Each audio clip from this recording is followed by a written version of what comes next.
نحمده ونصلي ونسلم على رسوله الكريم أما بعد فأعوذ بالله من الشيطان الرجيم بسم الله الرحمن الرحيم فصل لربك وانحر صدق الله مولانا العظيم وبلغنا رسوله النبي الكريم الأمين ونحن على ذلك لمن الشاهدين والشاكرين والحمد لله رب العالمين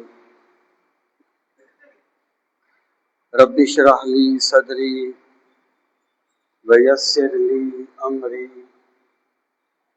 واحلل عقدة من لساني يفقهوا قولي اللهم أرنا الحق حقا وارزقنا اتباعه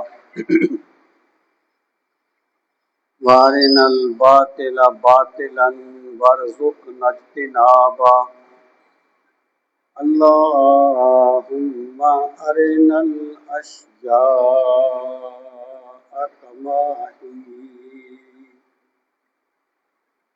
إن الله وملائكته يصلون على النبي يا أيها الذين آمنوا صلوا عليه وسلموا تسليما اللهم صل وسلم على سيدنا ومولانا محمد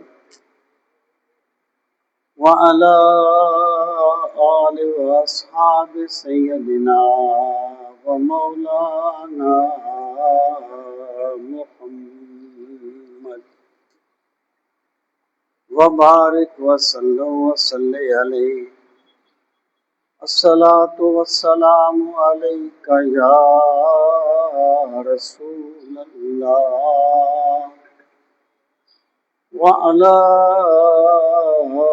آلك وأصحابك يا حبيب الله الصلاة والسلام عليك يا شفيع المذنبين وعلى آلك وأصحابك يا رحمة للعالمين صلى الله على محمد عدد ما ذكره الذاكرون وعدد ما غفل عن ذكره الغافلون. انتہائی عزت و احترام کے لائق قابل تکریم معزز و محترم سامعین کرام، ذوالحج کا ماہ مبارک طلوع ہونے والا ہے اور عید الاضحیٰ قریب آ رہی ہے، اور عید الاضحیٰ جو ہے وہ قربانی کی عید اسے کہا جاتا ہے، جس وقت ملت اسلامیہ اللہ تعالیٰ کو راضی کرنے کے لیے اپنے جانوروں کو اللہ کے نام پر قربان کرتے ہیں۔ اس مناسبت سے آج کی اس گفتگو میں جمعۃ المبارک کے آج کے اس بابرکت موقع پر میں آپ کی خدمت میں قربانی کے مسائل اور بعض فضائل کا تذکرہ کرنا چاہتا ہوں۔ ویسے تو یہ ایک تذکیر کی قسم کی بات ہوتی ہے، ہر سال ہی اس موقع پر ایسی گفتگو کی جاتی ہے تاکہ لوگوں میں قربانی کی ترغیب ہو اور اس کے جو بنیادی مسائل ہیں ان کی یاد دہانی ہو جائے، اور اگر کسی کو کوئی غلط فہمی ہو تو وہ دور ہو جائے۔ اور پھر اس چیز کو بیان کرنے کی ایک اور وجہ یہ ہے کہ سوشل میڈیا کی وجہ سے اب وہ لوگ جو یعنی اپنے آپ ہی ختم ہو گئے تھے، سوشل میڈیا کی وجہ سے وہ بھی زندہ ہو گئے ہیں، اور وہ ایسی ایسی باتیں سوشل میڈیا پہ ڈالتے رہتے ہیں جن کی کوئی حقیقت نہیں ہوتی، اور اس قدر توہین آمیز باتیں بھی کی جاتی ہیں کہ جس کا کبھی تصور بھی نہیں کیا گیا تھا۔ اور ہمارا المیہ یہ ہے، اللہ ماشاء اللہ، اب سوشل میڈیا تو ہر بندہ دیکھتا ہے، اللہ ماشاء اللہ، کوئی ایسے بندے ہوں گے جو اس سے بچتے ہوں گے، لیکن بالخصوص جو ینگ جنریشن ہے وہ تو ہر بندہ اس کو دیکھتا ہے، اور پھر اگر ان کے علم میں ایک نئی بات آ جاتی ہے تو وہ یہ سمجھ لیتے ہیں کہ اصل بات تو یہ ہے، ہمیں تو آج تک یہ بتایا ہی نہیں گیا، یہ بات تو ہم سے چھپائی گئی نہیں۔ اتنی زحمت نہیں کرتے کہ خود کوئی کتاب پڑھ لیں یا کسی سے بات کر لیں، خود ہی مفتی بن کے بیٹھ جاتے ہیں، طرح طرح کی باتیں جو پہلے کتابوں تک محدود تھی اب وہ عوام میں آ گئی۔ اسی طریقے سے قربانی کے بارے میں بھی بہت سی باتیں کی جاتی ہیں، اس کی اہمیت کو کم کرنے کے لیے اور لوگوں کو قربانی سے بدظن کرنے کے لیے۔ نہ جانے ان لوگوں کی کیا سوچ ہے اور یہ کیا حاصل کرنا چاہتے ہیں ان چیزوں سے، اس علم کا کیا فائدہ ہے جو لوگوں کو اللہ تعالیٰ کی بندگی سے روک دے اور مسلمات کے بارے میں شکوک و شبہات پیدا کرنے کا ذریعہ بنے۔ تو سامعین محترم، میں ان کی باتوں کو یہاں پر نہیں بیان کرنا چاہتا، میں آپ کو پازیٹیو پہلو جو ہے وہ بیان کروں گا اور نیگیٹو کی اپنے آپ نفی ہو جائے گی۔ ہمیں سب سے پہلے تو یہ بات سمجھنی ہے کہ قربانی کی فقہی حیثیت کیا ہے، یہ کس پر واجب ہے اور اس کے وجوب کی شرائط کیا ہے، اور پھر قربانی کے دن کیا ہیں، کون کون سے دن ہیں قربانی کے، جو جانور ذبح کیا جائے وہ کون کون سے جانور ہیں، ان کے بنیادی مسائل کیا ہیں۔ ایسی ہی چیزیں آج کی اس گفتگو میں آپ کی خدمت میں عرض کرنا چاہتا ہوں۔ سامعین محترم، قربانی جو ہے یہ ہر اس شخص پر واجب ہے جس میں 4 شرائط پائی جائیں۔ پہلی بات کیا ہے؟ واجب ہے، اور اگر قربانی کی فقہی حیثیت میں کوئی اختلاف رائے بھی پایا جائے تو قربانی کے مسنون ہونے کا انکار کسی نے نہیں کیا، یعنی یہ کسی نے نہیں کہا کہ تم خام خواہ جو جانور ذبح کر دیتے ہو، اتنا نقصان کر دیتے ہو، یہ پیسے کسی فنڈ میں جمع کروا دیں. کوئی ایسی بات آپ کو جمیع امت کے جو مسالک ہیں ان میں نہیں ملے. ایکچولی جو لوگ حدیث کو چھوڑ دیتے ہیں نا، ان کے لیے ہر گمراہی کا راستہ پکڑنا آسان ہو جاتا ہے، پھر وہ جدھر چاہیں جا سکتے ہیں. تو یہ جو سوچ ہے یہ ایکچولی ان لوگوں کی سوچ ہے. پھر کچھ لوگ ایسے ہوتے ہیں جنہیں یہ پتہ ہی نہیں ہوتا کہ ہم کس کی سوچ کی نمائندگی کر رہے ہیں. وہ اپنے خیال میں محقق بنے بیٹھے ہوتے ہیں اور بولی کسی اور کی بول رہے ہوتے ہیں. آپ اس چیز کو ہمیں اچھی طرح سمجھ لینا چاہیے کہ قربانی کا ایک مجازی معنی ہے، ایک اس کا حقیقی معنی ہے. مجازی معنی ہر چیز کا ہوتا ہے، لیکن اس سے آپ حقیقی معنی کی نفی نہیں کر سکتے. مثلا ایک لفظ ہے شیر. اب شیر حقیقت میں ایک درندے کا نام ہے، ایک جانور ہے، لیکن آپ بہادر آدمی کو شیر کیا دیتے ہیں. اس کا یہ مطلب نہیں ہے کہ آپ بہادر آدمی کو شیر کہیں تو شیر کی اصلیت کا انکار کر دیں. فرشتہ ایک لفظ ہے. آپ کسی نیک سیرت انسان کو فرشتہ کہہ دیتے ہیں. جیسے جب حضرت یوسف علیہ السلام کو عورتوں نے دیکھا تو کہنے لگی ان ھذا الا ملک کریم، یہ تو انسان نہیں ہے، یہ تو کوئی بڑی شان والا فرشتہ ہے. یہ اس کا مجازی معنی ہے. حقیقی معنی کیا ہے کہ فرشتے نوری مخلوق ہیں جو کائنات میں مختلف کام اللہ کے امر سے سر انجام دیتے ہیں. اب کچھ لوگوں نے فرشتے کو صرف مجازی معنوں میں لیا اور اس کے حقیقی معنی کا انکار کر دیا، اور جا کے کان وہیں ٹوٹتی ہے کہ وہ منکرین حدیث ہے، اپنے آپ کو وہ جو بھی کہیں.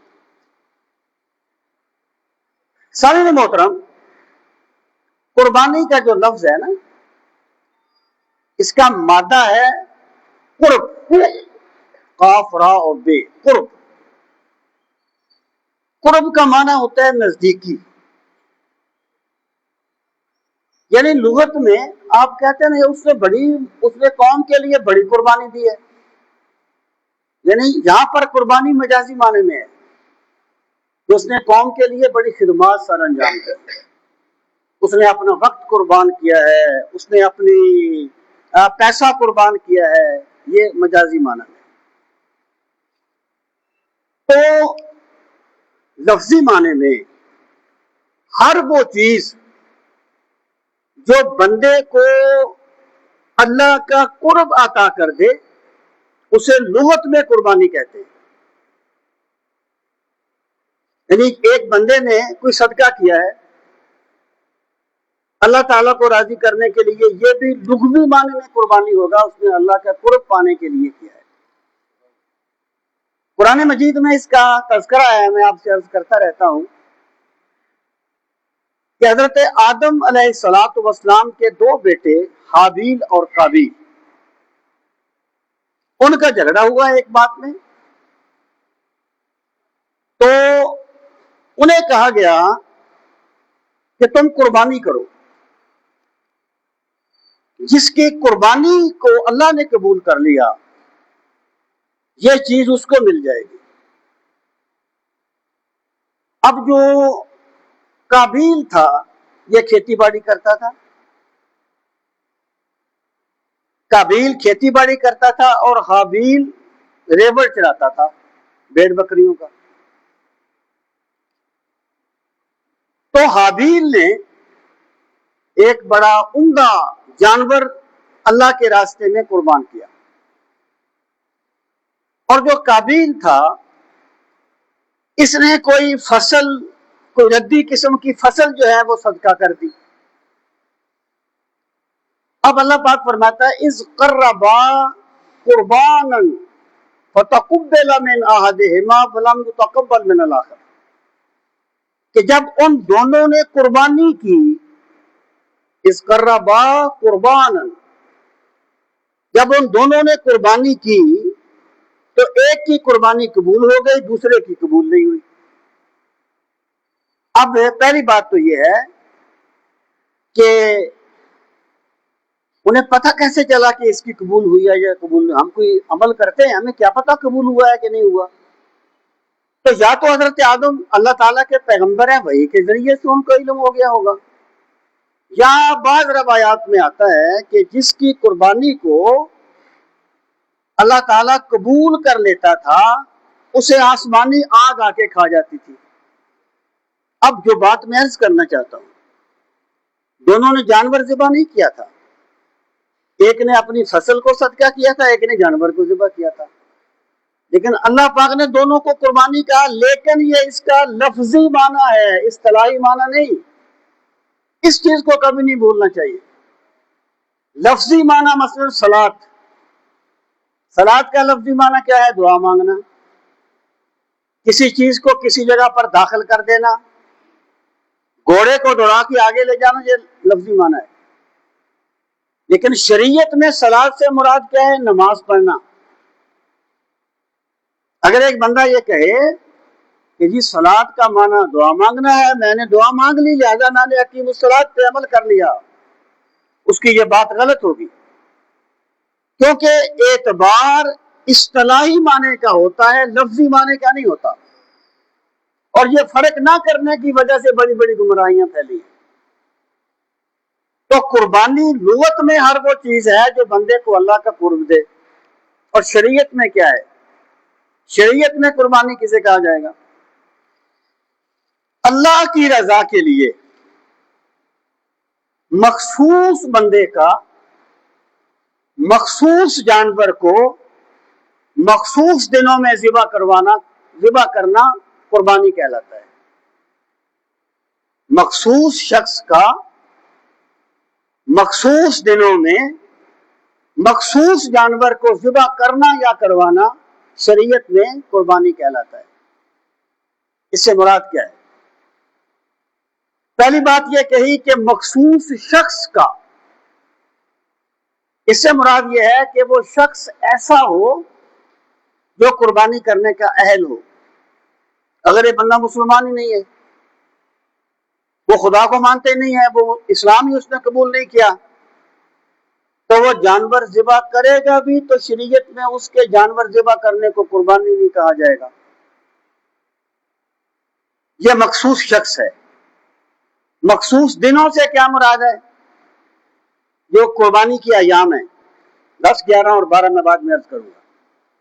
اب اگر ایک بندے نے 5 لاکھ کا اونٹ 9 کو ذبح کر دیا تو اس کا قربانی کا واجب ادا نہیں ہوا،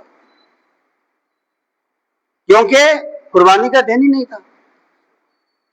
یا اس نے 14 کو ذبح کر دیا تو وہ بھی قربانی کا دن نہیں تھا۔ یہ ہے مخصوص ایام۔ مخصوص شخص کا مخصوص ایام میں مخصوص جانور کو ذبح کرنا۔ مخصوص جانور کیا ہے؟ جو شریعت نے طے کر دیے ہیں، جس کو قرآن مجید نے بہیمۃ الانعام کہا ہے۔ بہیمۃ الانعام 4 قسم کے جانور: بکرا مذکر و مؤنث، بھیڑ مذکر و مؤنث، گائے مذکر و مؤنث، اونٹ مذکر و مؤنث، یہ جو چیزیں ہیں یہ قربانی کے جانور ہیں۔ تو شریعت میں قربانی مخصوص شخص کا مخصوص دنوں میں مخصوص جانور کو ذبح کرنا، اس کو قربانی کہا جائے گا۔ اگر ایک بندے نے 5 لاکھ روپیہ صدقہ کر دیا ہے، 5 کروڑ روپیہ صدقہ کر دیا ہے، اور 50,000 کا، شاید اس بار تو بکرا نہیں آئے گا، آپ 70,000 کر لیں، 80,000 کر لیں، جانور ذبح نہیں کیا، تو قربانی نہ کرنے کا گناہ اس کے ذمہ واجب رہے گا، اس کے ذمہ لازم ہوگا۔ اب یہ قربانی کی میں نے اصطلاحی اور لغوی تعریف کی ہے۔ جب ایک ڈیفینیشن کسی چیز کی طے ہو جائے پھر بہت سی چیزیں اپنے آپ طے ہو جاتی ہیں۔ اب آ جائیں، قربانی کس پہ واجب ہے؟ اس کی 4 شرائط ہیں۔ پہلی شرط یہ ہے، یعنی جس پہ واجب ہے، اگر کوئی بندہ یعنی اس پہ واجب نہ ہو پھر بھی کرے تو اللہ اسے اجر دے گا، یہ الگ بات ہے، میں وجوب کی بات کر رہا ہوں۔ سب سے پہلی شرط یہ ہے کہ وہ مسلمان ہو۔ اگر وہ کافر ہو، وہ جتنے بھی جانور ذبح کر لے اس کو قربانی نہیں کہا جائے گا۔ دوسری بات یہ ہے وہ صاحب استطاعت ہو۔ شریعت کا ایک قانون ہے، لا یکلف اللہ نفسا الا وسعها۔ اللہ تعالیٰ کسی بندے کو اس کی طاقت سے بڑھ کے حکم نہیں دیتا۔ اللہ تعالیٰ ایک بندے کو یہ نہیں کہے گا تو نے خواب کیوں دیکھا ہے۔ اللہ تعالیٰ غریب کو یہ نہیں کہے گا کہ تو زکات دیا کر۔ بندے کہتے ہیں نا اللہ تعالیٰ توفیق دے، من وجہ ٹھیک ہے، من وجہ یہ بات ٹھیک ہے، اللہ کی طرف سے کرم ہوتا ہے تو بندہ کوئی کام کرتا ہے، لیکن اصولی طور پر اللہ تعالیٰ جس چیز کا حکم دیتا ہے نا بندے کو، وہ توفیق پہلے دیتا ہے، حکم بعد میں دیتا ہے۔ توفیق سے مراد ہے اس کام کو کرنے کی طاقت، اس کام کو کرنے کی استطاعت۔ تو سب سے پہلی بات کیا ہے کہ وہ مسلمان ہو، اور دوسری شرط یہ ہے کہ وہ صاحب استطاعت ہو۔ اور صاحب استطاعت جو ہے، اس کو ایسا کرو نا، یہ مجھے کھینچے نہیں پیچھے۔ صاحب استطاعت کون ہوتا ہے؟ جس بندے کے پاس 7.5 تولے سونا یا 52.5 تولے چاندی ہو، اس بندے پہ یعنی زکوٰۃ میں اور قربانی میں ایک فرق یہ ہوتا ہے، نصاب زکوٰۃ کا بھی یہی ہے، 7.5 تولے سونا یا 52.5 تولے چاندی۔ اب یہ ہے کہ جب آپ اس کو روپے میں کنورٹ کریں گے تو کس کا اعتبار کریں گے، سونے کا یا چاندی کا؟ تو فقہا نے یہ طے کیا ہے کہ جو چیز انفع للفقراء ہو، جس چیز میں فقراء کا زیادہ فائدہ ہو، اس چیز کو نصاب قرار دیا جائے گا۔ یہ شریعت کا مزاج ہے۔ تو جس بندے کے پاس 52.5 تولے چاندی کی قیمت ہو، ضروریات زندگی سے زائد، ضروریات زندگی سے زائد، وہ اپنا مکان نہیں بیچے گا، وہ اپنی سواری نہیں بیچے گا، ضروریات زندگی سے زائد۔ ہاں، زکوٰۃ فرض ہونے کے لیے ہولان ہول شرط ہے، یعنی اتنا پیسہ بندے کے پاس ہو اور سال بیت جائے تب اس پہ زکوٰۃ لازم ہوتی ہے۔ قربانی کے لیے ہولان ہول شرط نہیں ہے۔ جب کسی بندے کے پاس ہوگا، بے شک اس پہ سال نہ گزرا ہو، 52.5 تولے چاندی کی قیمت یا 52.5 تولے چاندی، اور 52.5 تولے چاندی کی جو قیمت ہے نا، وہ آج کل کے حساب سے کم و بیش 4,80,000 کے لگ بھگ بنتی ہے۔ یہ میں وجوب کی بات کر رہا ہوں، واجب ہونے کی بات کر رہا ہوں۔ یعنی اللہ تعالیٰ نے کسی غریب کو حکم نہیں دیا کہ تو قربانی کر، اللہ نے اس کے لیے صاحب استطاعت کی شرط رکھی ہے، لا یکلف اللہ نفسا الا وسعها، تو اس بندے پہ قربانی واجب ہوگی۔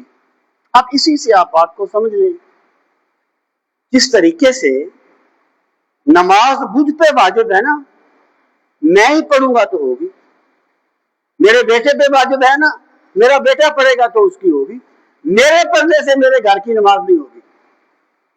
عجیب بات ہے نا، سمپل سی بات ہے یار، کون سی اس میں ایسی گہرا فلسفہ ہے کہ نماز واجب فرض ہے نا بندے پر، تو جس پر فرض ہے وہی ادا کرے گا تو ہوگی۔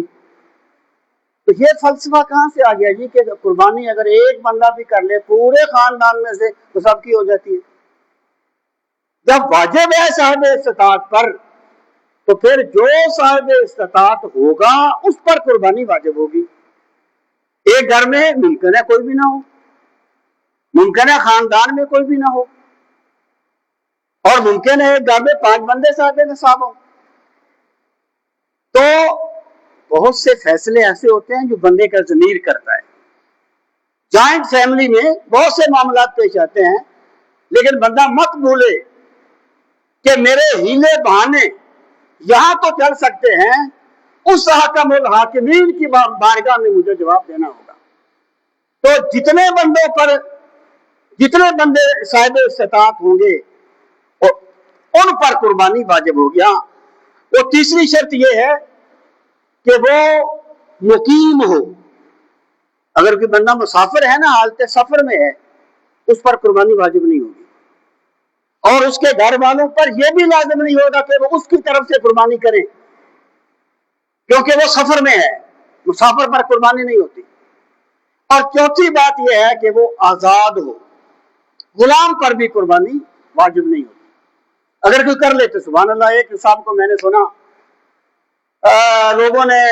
لوگوں کی توجہ لینے کے لیے بڑی بڑی بھونگیاں مارتے ہیں دین کے نام پہ، اللہ انہیں عقل عطا فرمائے. کہتے تھے جی پاکستان تو جناب امریکہ کا غلام ہے اور غلام پر تو قربانی نہیں ہوتی. او بھائی، کمزوریاں ہو سکتی ہیں، الحمدللہ پاکستان غلام نہیں ہے کسی کا. پاکستان ایک آزاد ملک ہے. اگر تو غلام ہے تو کرتا رہے، تیرا اپنا مسئلہ ہے. مسلمانوں کے، پاکستانیوں کے بارے میں یہ بات نہ کہے. ہاں، کمزوریاں ہیں تو وہ الگ بات ہے، لیکن اس سے حکم نہیں بدلتا. تو یہ 4 شرطیں پائی جاتی ہیں، اس پر قربانی واجب ہوتی ہے. اب آپ ذرا اس بات پہ غور کر لیں کہ اگر ایک گھر میں ممکن ہے 4 بیٹے ہوں اور 4 ہی صاحب نصاب ہوں، تو چاروں پر قربانی واجب ہوگی. یہ جو استدلال کیے جاتے ہیں نا، بات چیزیں ایسی ہیں جو رسول کریم علیہ الصلوۃ والسلام کے خصائص ہیں. وہ صرف سرکار کے لیے ہیں، ہمارے لیے نہیں ہیں. وہ بات چیزیں ایسی ہیں جو رسول کریم صلی اللہ تعالی علیہ وآلہ وسلم پر عام لوگوں سے بڑھ کے ادا کرنی لازم ہے. جیسے عام لوگوں کا ورثہ ان کے وارثوں میں تقسیم ہوتا ہے، لیکن پیغمبروں کا ورثہ ان کے وارثوں میں تقسیم نہیں ہوتا. اسی طریقے سے اور بہت سی چیزیں ہیں. اسی طریقے سے بات چیزیں خصائص نبوی ہیں. خصائص نبوی سے مراد یہ ہے جو سرکار کے ساتھ خاص ہیں. مثلا رسول کریم صلی اللہ تعالی علیہ وآلہ وسلم کو ایک مرتبہ حضرت عائشہ نے دیکھا کہ آپ بیٹھ کے نماز پڑھ رہے تھے، نوافل پڑھ رہے تھے. تو عرض کیا یا رسول اللہ، آپ نے تو یہ فرمایا تھا کہ کھڑے ہو کر نوافل پڑھنے کا پورا ثواب ملتا ہے اور بیٹھ کر پڑھنے کا آدھا ملتا ہے. اور یہ ہم نے عادت سے بنائی ہوئی ہے نا، اس پر بھی ذرا غور کرنا چاہیے. بیٹھ کر پڑھنے کا آدھا ملتا ہے. ان کا مطلب یہ تھا کہ آپ بیٹھ کے کیوں پڑھ رہے ہیں؟ تو سرکار نے اس کا جواب دیا. اس کا مفہوم یہ ہے کہ میں نوافل بیٹھ کے پڑھوں یا کھڑا ہو کے پڑھوں، میرا رب مجھے ہر حال میں پورا ثواب عطا فرماتا ہے. یہ سرکار کے خصائص ہیں.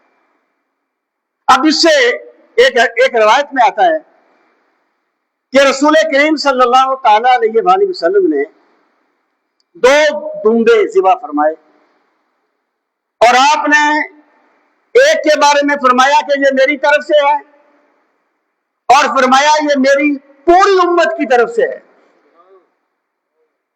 یا تو یہ سمجھا جائے کہ اس کا ثواب سرکار نے پوری امت کو بخش دیا، یا یہ سرکار کے خصائص میں سے ہے. اگر یہ کہا جائے کہ اس سے یہ ثابت ہوتا ہے کہ ہر فیملی کی ایک قربانی کافی ہے، تو پھر میرا سوال ہے سرکار تو پوری امت کی طرف سے کر چکے، پھر فیملی کہاں سے آ گئی ہے؟ پھر تو تمہیں بہت آگے تک جانا پڑے گا. تو یہ چیزیں خصائص نبوی میں سے ہیں، اور یہ سرکار کے ورنہ سیدنا علی المرتضی کرم اللہ تعالی وجہہ الکریم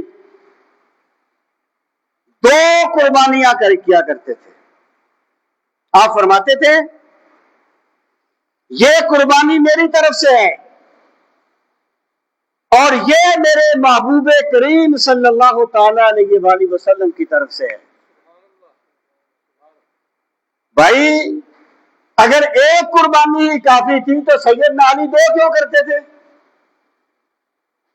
ہاں یہ کہا جاتا ہے کہ فلاں صحابی نے ایسا کیا. بھائی اس دور میں پیسہ اس طرح نہیں تھا جیسے آج کل ہے. آج کل کون سا بندہ ہے جس کے پاس کوئی 15-20 جوڑے کپڑوں کے نہیں ہوتے؟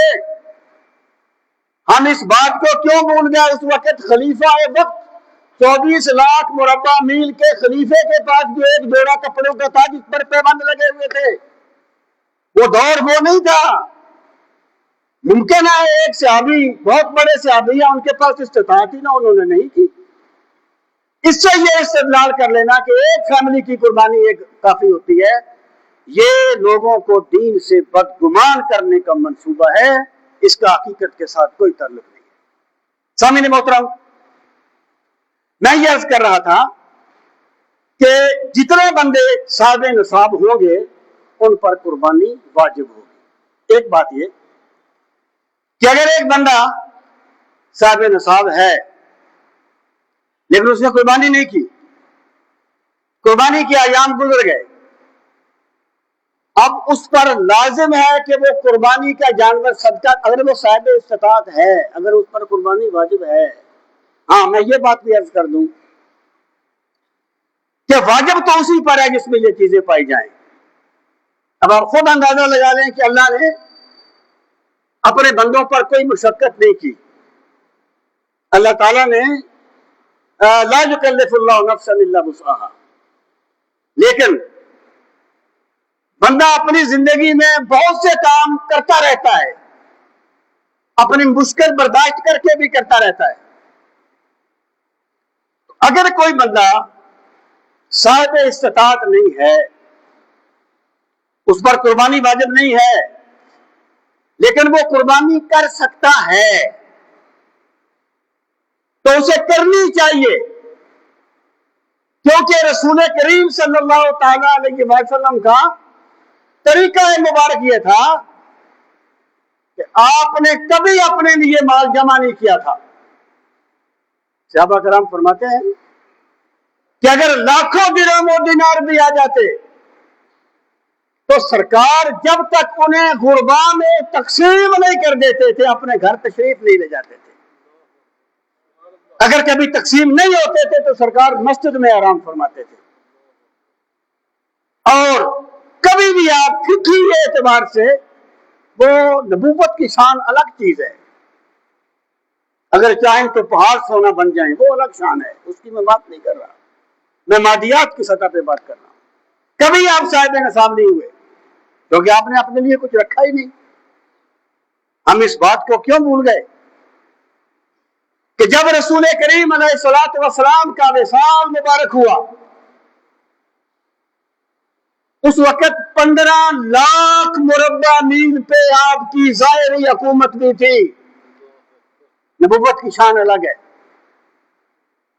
لیکن آپ نے اپنے گھر کا خرچہ چلانے کے لیے ایک بندے سے قرض لیا ہوا تھا اور اپنی زرہ اس کے پاس ریل رکھی ہوئی تھی، بس ایک مشکیزہ، ایک چٹائی اور ایک ذرا سی چارپائی، بدن پہ کپڑے بھی واجبی سے، نہ خوش لباسی نہ خوش کبائی. یہی تو ہے کل کائنات اس کی، گنی نہ جائیں صفات جس کی، وہ جس طرف ہے خدا ادھر ہے، میرا پیغمبر عظیم تر ہے، میرا پیغمبر عظیم تر ہے. اس کے باوجود رسول کریم صلی اللہ تعالی علیہ وآلہ وسلم 10 سال مدینہ منورہ میں رہے اور آپ 10 سال ہی قربانی فرماتے رہے. اس کا مطلب یہ ہے کہ لازمی نہیں ہے کہ واجب ہو جائے، اگر بندے کی طاقت میں ہو تو کر لے، یہ بھی سرکار کی سنت ہے. سامعین محترم، اب آ جائیں قربانی کے ایام کی طرف. قربانی کے 3 دن ہیں، اختلافی اقوال، شاذ اقوال کس مسئلے میں نہیں پائے جاتے، اور اہل سنت کا کہ عقائد میں یہ بات شامل ہے. میں نے عقائد کے بیان میں اس کو بیان بھی کیا تھا کہ ہم شذوذ کی پیروی نہیں کرتے، اجماع کی پیروی کرتے ہیں۔ شاذ قول تو ہر جگہ پر پائے جاتے ہیں۔ سیدنا علی، سیدنا ابن عباس، سیدنا انس بن مالک اور صحابہ کرام سے یہ بات منقول ہے کہ قربانی کا دن یوم النحر ہے اور اس کے بعد کے 2 دن ہیں، 10، 11 اور 12، 3 دن قربانی کے ہیں۔ اور پھر فرمایا قربانی کا پہلا دن سب سے افضل ہے، یعنی ہو تو دوسرے دن بھی سکتی ہے، ہو تو تیسرے دن بھی سکتی ہے، لیکن پہلا دن سب سے افضل ہے۔ اور جب تیسرے دن کا سورج غروب ہو گیا تو قربانی کا وقت ختم ہو گیا۔ اب سامعین محترم، یہ 3 دن ہیں قربانی کے، تو اگر کسی بندے کے پاس کوئی اور دلیل ہے نہیں تو پہلی بات یہ ہے کہ تم پر اب کوئی نئی کتاب نہیں نازل ہو گئی، وہی کتابیں ہیں جو فقہا صدیوں سے پڑھتے آئے ہیں، وہی قرآن و حدیث کی کتابیں ہیں جو فقہا صدیوں سے پڑھتے آئے ہیں۔ ہاں، تم نے یہ کیا ہے کہ شاذ قول کو ہائی لائٹ کر کے لوگوں میں ایک تذبذب پیدا کر دیا ہے۔ میرا سوال یہ ہے کہ اس میں تو کوئی کلام نہیں ہے نا کہ 10ویں کا دن سب سے افضل ہے، 10ویں کا دن سب سے افضل ہے، تو خدا کے بندو ضد میں آ کے تم اس دن قربانی کیوں کرتے ہو جس کی شرعی حیثیت ہی مشکوک ہے؟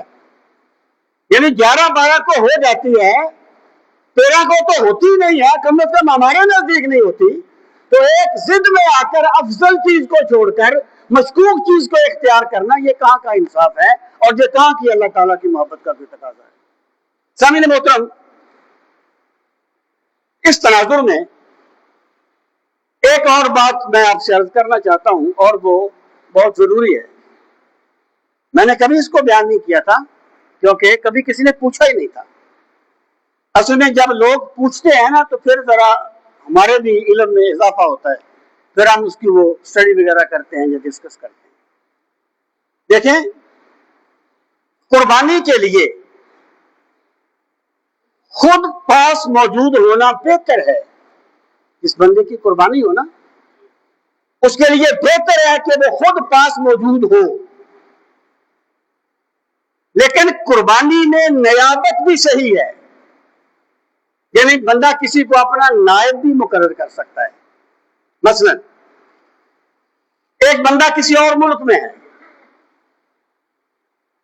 وہ یہ کہتا ہے کہ میری قربانی پاکستان میں ہو جائے، اور ہوتا ہے، بہت سے لوگ پیسے بھیجتے ہیں اپنے رشتہ داروں کہ ہماری طرف سے قربانی کر دینا، لیکن نیابت کی قربانی تب ہوگی صحیح جب وہاں بھی قربانی کا وقت ہو، یہاں بھی قربانی کا وقت ہو۔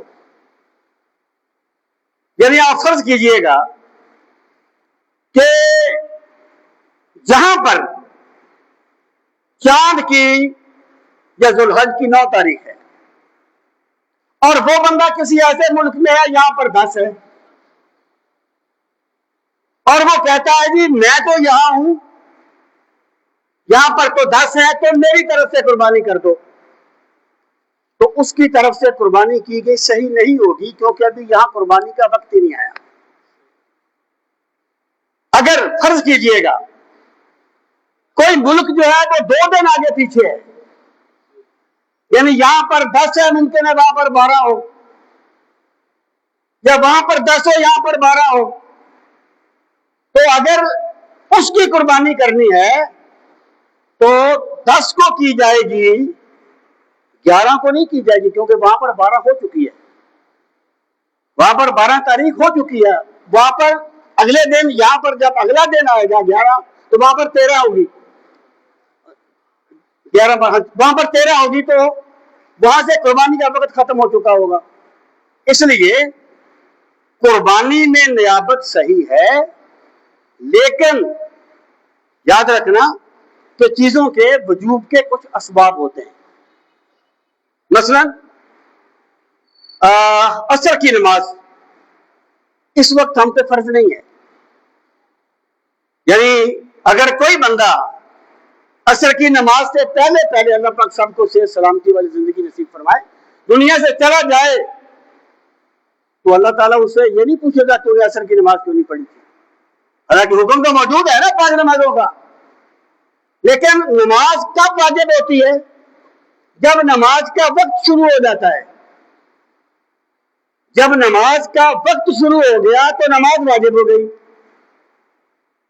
اب قربانی کے وجوب کا سبب کیا ہے؟ وقت. اور وقت کیا ہے؟ 10ویں ذو الحج کو طلوع فجر سے لے کر 10، 11 اور 12 کے غروب آفتاب تک قربانی کا وقت ہے. قربانی کا وقت ہے. اب یہ ہے کہ یہ جو دیہات ہوتے ہیں نا، یہاں پر عید کی نماز نہیں ہوتی، ڈیرے وغیرہ جو ہوتے ہیں نا، یہاں پر عید کی نماز نہیں ہوتی، جمعہ نہیں ہوتا، تو وہ قربانی اپنی یعنی فجر کی نماز سے پہلے بھی کر لیں، نماز پڑھنے سے تو ہو جائے گی. لیکن یہاں پر عید کی نماز ہوتی ہے، وہاں ضروری ہے کہ عید کی نماز ہو جائے تو قربانی کی جائے، کیونکہ رسول کریم صلی اللہ تعالی علیہ وآلہ وسلم نے جب آپ عید کی نماز پڑھ کے تشریف لے گئے تو آپ نے دیکھا کہ ایک قربانی کا جانور جو ہے وہ اس کا گوشت بنا رہے ہیں. آپ نے پوچھا یہ کیا ہے؟ انہوں نے عرض کیا اے اللہ کے رسول یہ قربانی کا جانور ہے، ہم نے قربانی کی ہے. فرمایا قربانی جو ہے یہ عید کی نماز کے بعد ہوتی ہے، جس نے پہلے کیا اس کے لیے گوشت ہے وہ اس کا جو بھی استعمال کر لے. ہاں یہ بات صحیح ہے کہ قربانی کا وقت جو ہے شہروں میں، اس کا عید کا وقت شہروں میں مختلف ہوتا ہے. اگر شہر میں کسی ایک جگہ پر بھی عید کی نماز ہو جائے تو پورے شہر میں قربانی کرنا صحیح ہوگا. یعنی یہ نہیں ہے کہ آپ کی مسجد میں ہو تب اس محلے والے تب کریں یا اس مسجد میں ہو جائے، نہیں، پہلے بھی یعنی اگر کسی جگہ پر ہو جائے تو قربانی کی جا سکتی ہے. یہ قربانی کے ایام ہیں. اب اس پہ بہت سے مسئلے مستنبط ہوتے ہیں. اب فرض کیجئے ایک بندہ فقیر ہے، فقیر یعنی یہ گداگر کے معنی میں بھی ہوتا ہے جب فقہ میں استعمال کرتے ہیں اس لفظ کو. جو بندہ صاحب استطاعت نہ ہو اسے فقیر کہا جاتا ہے. یہ اردو کا استعمال اور ہے، فقہ کا اور ہے، اسے فقیر کہا جاتا ہے. اب یوں کہ یہ ذرا آسان کر لیتے ہیں اس کو. ایک بندے پہ قربانی، میں وقت دوں گا جی سنتوں کے لیے، آپ تشریف رکھیں. ایک بندے پر قربانی واجب نہیں تھی، وہ غریب تھا، اس نے قربانی کر دی، لیکن 11 تاریخ کو وہ صاحب نصاب ہو گیا، اس کے پاس کہیں سے پیسے آ گئے. اب اس پر واجب ہوگا کہ دوبارہ قربانی کرے کیونکہ ابھی ایام قربانی باقی ہے. اسی طریقے سے یعنی اگر کوئی بندہ قربانی کے ایام میں غنی ہو گیا ہے تو اس پر قربانی کرنا واجب ہو جائے گا.